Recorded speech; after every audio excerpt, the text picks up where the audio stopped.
करते हैं। Hello everyone, তোমরা কেমন আছো? আশা করি সকলে অনেক ভালো আছো, সুস্থ আছো। আর আমিও ভালো আছি।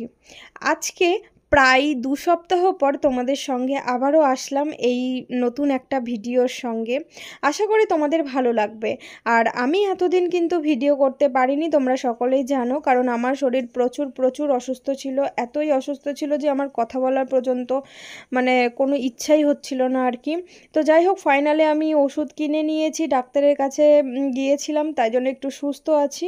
তো সে কারণে একটু তোমাদের সঙ্গে ভাবলাম যে চলো আবারও ভিডিওটা শেয়ার করা যাক, তাই কিন্তু আবারও চলে এসেছি। তো তোমরা আবার প্রথমের মতো ভিডিও দেখতে পাবে। তোমরা সবাই আশীর্বাদ করো যেন আমার শরীর যেন সুস্থ থাকে আর বারবার যেন এরকম অসুস্থ না হয়ে যায়।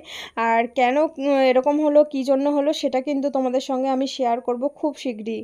তো চলো আর ফালতু না বকে তোমাদের দেখাই আজ আমি কি করতে চলেছি। আজকে কিন্তু বাড়িতে হচ্ছে পনির। তো পনির দিয়ে কাবলি ছোলা দিয়ে আজ হবে ঘুগনি। তো তোমাদের অবশ্যই শেয়ার করব। আর আমি সুন্দর করে পিস পিস করে এই পনিরগুলো কেটে নিচ্ছি। আগের দিন কিন্তু তোমাদের দাদাভাই নিয়ে এসেছিলো এই পনিরগুলো, আর সকালবেলায় তো আর মানে যাওয়া হয় না, সে কারণে কিন্তু আগের দিনই নিয়ে এসে ফ্রিজে রাখা হয়েছিল। তো সেটাই বের করে আজ এই দেখো পনিরগুলো কেটে নিলাম সুন্দর করে। তো খুব একটা হয়নি, তবে এইটুকুতে অবশ্য হয়েই গেছিলো সবারই।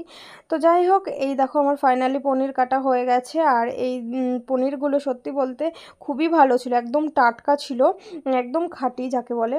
তো চলো পুরোটা কমপ্লিট করে নিই, তারপরে আবারও আসছি তোমাদের সাথে। প্রায় দুপুর গড়িয়ে বিকেল হতে যায়, তখন কিন্তু বসে পড়েছে এখানে তোমাদের দাদাভাই খেতে। ও চলে এসেছিলো কাজ থেকে বিকেলবেলায়, তাই ওকে খেতে দেওয়া হয়ে গেছে। আর এখানে আছে চুনো মাছের ঝাল আর পনির দিয়ে আর কাবলি ছোলা দিয়ে তরকারি, আর এখানে মাছের তরকারি ছিল। দেখতে দেখতে প্রায় সন্ধ্যা হয়ে গেল, আর আমিও ছিলাম বাইরে বসে। আর বাইরের ওয়েদারটা সত্যি খুবই ভালো ছিল। আর বসে বসে ভাবছিলাম আজকে কি কিছু করা যায়, মানে কিছু করলে বেশ ভালোই লাগতো। এরকম একটা ওয়েদারে কিছু করলে গরম গরম খেতে কার না ভালো লাগে। আর এদিকে কিন্তু মা সন্ধ্যা দেখাচ্ছিল, আর আমি মনে মনে ভাবছিলাম আজকে কি করা যায়। বাইরের ওয়েদারটা দেখে মনটা যেন একদম ফুরফুরে হয়ে গেল, এতটা সুন্দর দেখতে লাগছিল, পুরো সিনারির মতন। তো চলো কথা না বাড়িয়ে দেখি আজ কি করা যায়। এই দেখো আমি কুচি কুচি করে আলু কিন্তু কেটে নিয়েছি, আর এখানে আমি জল গরমের মধ্যে একটুখানি বসিয়ে দিয়েছি লবণ দিয়ে। আর এইখানে কিন্তু আমি সেই গরম জলে এই আলুগুলোকে সুন্দর করে ভাপ দিয়ে নিয়েছি, কারণ আজ হবে ফ্রেঞ্চ ফ্রাই। আর অনেক দিন পর কিন্তু এটা আবারও করছি, আগে করতাম আবার অনেক দিন পর মানে করলাম আর কি। তো এখানে দেখতেই পাচ্ছ আমি একটু ম্যাগি মশলা দিয়ে এটাকে সুন্দর করে মাখিয়ে দিচ্ছি যাতে ভালো লাগে। এটাতে চাট মশলা দিলে বেশি ভালো হয়, কিন্তু আমার কাছে ছিল না, সে কারণে ম্যাগি মশলা দিয়ে চালিয়ে দিলাম আর কি।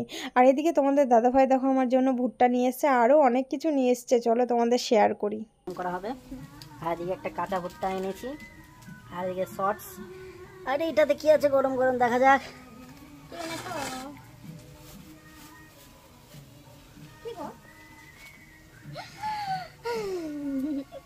এটা আমার ফেভারিট ফেভারিট ফেভারিট, আমি অনেক খুশি হয়ে গেছি। এটা কোথায় সাজাও, ওখানে সাজাও সাজাও। সত্যি এটা কোথায় পেলে তুমি? এটা সত্যি আমার খুব ফেভারিট একটা জিনিস। ও এটা হচ্ছে আমাদের ভেজিটেবল চপ। ওয়াও, আজ তো জমে যাবে। ওয়াও ওয়াও, একটু নষ্ট করা যাবে না। Wow wow wow, wonderful. তো চলো আমরা একটু ট্রাই করে দেখি ফ্রেঞ্চ ফ্রাইটা। আজ কিন্তু তোমাদের দাদাভাই পুরো আমার মনের মতন সমস্ত কিছু নিয়ে চলে এসেছে, আর আমি তো অনেক খুশি। আর এই যে আমার সব কিছু কমপ্লিট করার পর বসে পড়েছি ফাইনালি খেতে।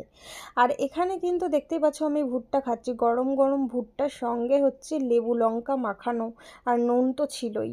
আর এখানে ফ্রেঞ্চ ফ্রাই আমিই করেছি দেখলে তোমরা। আর এই দেখো মানে কি বলবো, আজকে সন্ধ্যাটা যেন জমে উঠেছে এই রকম স্ন্যাক্স খাবার খেয়ে আর কি। তো সত্যি খুবই ভালো লাগছিল অনেক দিন পরে এরকম খাবার খেয়ে। আর আমি তো অসুস্থ ছিলাম, এতদিন কিচ্ছু খেতে পারিনি, যাই খাচ্ছি তাতেই আমার মানে শরীরটা খারাপ করছিল। যাই হোক, এরপরে রাত তো দেখতে দেখতে হয়ে গেল, অল্প একটু ভাত নিয়ে বসেছি। চলো আজকের মতো ভিডিওটা কিন্তু এখানে এন্ড করছি, দেখা হচ্ছে তোমাদের সঙ্গে নেক্সট ভিডিওতে, ততক্ষণের জন্য টাটা।